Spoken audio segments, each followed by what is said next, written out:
Oi pessoal, hoje eu vou vir falar com vocês sobre literatura espírita. Vou trazer 2 livros essenciais para quem gosta desse tipo de leitura, desse tipo de romance.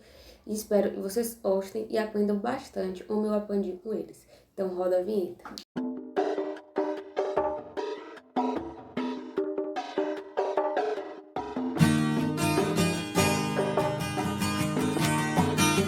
Como eu vim falando, hoje eu trouxe livros espíritas, 2 romances, Chico Xavier e Emmanuel, e dupla, né? Se vocês conhecem eles dois, você vai me entender. Bem, eu vim trazendo os dois porque as histórias meio que se complementam desses livros. É uma coleção com 5 livros, Emmanuel traz diversas histórias, onde ele esteve presente nessas encarnações. A primeira ele começa com 2000 anos. Nesse livro ele traz uma das suas encarnações, onde ele viveu no Império Romano. Ele foi Publius Lentulus, ele era no grande escalão do exército romano, de família tradicional romana, casada também com Lívia, que também era de uma família tradicional. Então ele tinha todo um poder dentro do império. Ele tinha muitos escravos, ele era muito requisitado, ele tinha uma aproximação direta com o governador. E o cristianismo estava aflorando, né? Muitas pessoas estavam sendo mortas, toda aquela disseminação.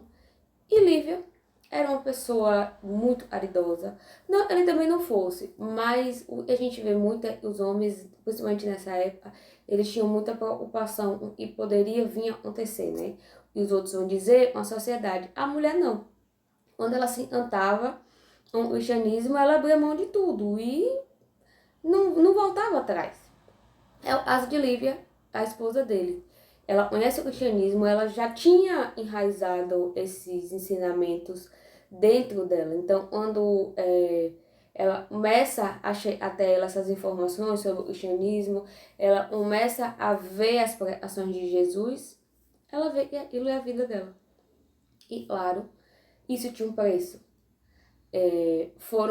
A vida deles não foram fáceis, porque eles realmente eram um casal e se respeitava, e isso era na época sempre existia conflitos porque o vizinho sempre fica de olho no seu jardim. E foram feitas muitas tramóias contra eles. Infelizmente, eles não tiveram um final feliz. Mas Publio já tinha nele o cristianismo, isso já tinha tocado ele. Quando ele vê até onde a esposa foi por isso, isso meio que traz culpa, traz remorso, traz tristeza. Mas o livro termina triste, eu confesso. Mas traz muito, tem muito a nos ensinar. E aí logo depois, ele vem uns 50 anos depois. Então você vê, o nome dos livros já tem muito a dizer. E 50 anos depois, ele reencarna como Nestório, só que como escravo. Porque como escravo, ele já vinha do Império Romano, ele conhecia todo o poder, todo o luxo, todo o glamour. Mas ele precisava sentir na pele também e, como eu posso dizer, se arrepender de algumas coisas, conviver o menos. E aí ele vem como escravo de uma família romana, mas alguns ensinamentos nunca saem da gente, independente de quantos anos a gente viva. E ele era muito respeitador das regras romanas. Ele respeitava todo o sistema do império. Ele sabia falar várias línguas. Ele era um escravo diferente dos outros. Então, por isso mesmo, muito inteligente, os patrões dele, os donos dele, dão liberdade. Então, ele continua trabalhando para a família, mas não mais como escravo. E era muito bem visto, muito bem visto por todos, tanto pelos patrões quanto pela família em geral. E ele era cristão, mas em respeito às tradições romanas, em respeito aos patrões que sempre trataram ele tão bem, ele não revela isso. E naquela época, os cristãos, eles se encontravam às escondidas. E se descobrisse onde eles estavam se reunindo, onde eles estavam se encontrando, eles seriam mortos. Mas a vida sempre traz surpresas. Ele tinha um filho, também era escravo e tinha sido vendido, afastado dele há muitos anos. E esse filho ensina o cristianismo à filha do patrão dele, a Célia. Célia era uma menina do Império, uma jovem do Império Romano poderia ter. Mas ela tinha alma aridosa, ela tinha uma alma humilde, então ela não se interessava por nada que Roma pudesse oferecer a ela. E o cristianismo vem e mostra a ela o caminho na vida dela. E ela olha. Então ela vê muitos dos seus amigos sendo mortos, porque eram cristãos. Ela não é morta na época, ela é pega em uma das reuniões, mas nada acontece a ela, porque ela é de uma família do alto escalão. E ela tem que abdicar de tudo. Porque a família não aceitava as escolhas dela e vários problemas vão acontecendo. E até o momento ela tem que escolher, e ela escolhe, e o cristianismo é a vida dela, e ela vai passar por tudo aquilo, e foi designada a ela. E ela sofre muito. Nesse livro, o personagem principal não é Emmanuel, né? Na história, ele não é o personagem principal. Chega um momento que ele sai de cena. O personagem principal é Célia, né? E a história dessa menina é muito emocionante, muito comovente.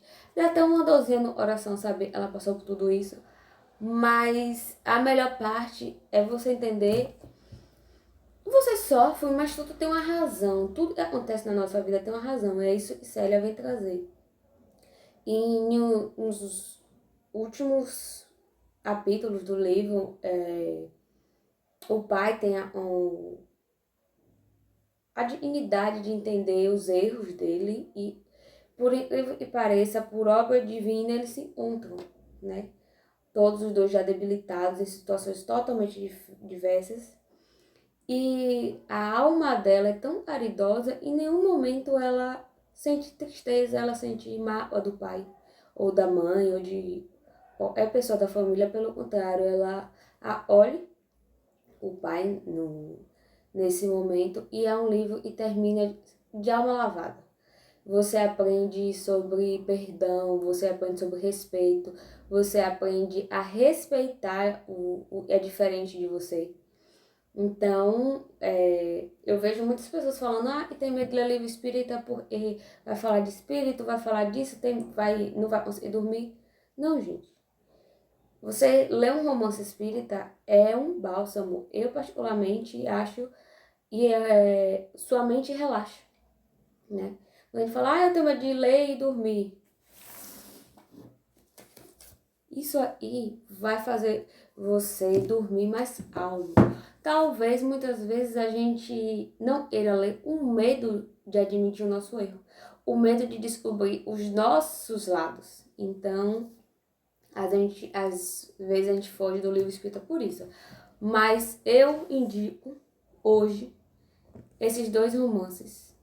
Você pode ler separadamente, em ordens, não interfere em nada, tá? Mas quando você lê os 2, primeiro a 2.000 anos, depois 50 anos depois, e você vê toda uma cronologia, é muito interessante. Tanto pela questão espírita, realmente, de você conhecer Emmanuel, conhecer todo o jeito dele. Às vezes a gente vê no livro de Chico, ou no filme sobre Chico Xavier e tal, a forma bem incisiva ele fala, e você entende de onde veio isso.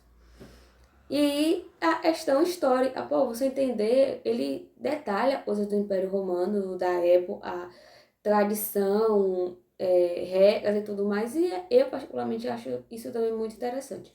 Então tá aí hoje 2 livros essenciais da literatura espírita para você ler e se interessar. Se você gostou, se você já conhece, ou se você tem outro livro espírita que você acha que é uma leitura fundamental, deixa aí nos comentários. Não se esquece de se inscrever no canal, seguir a gente, compartilhar esse vídeo. Beijo e até a próxima.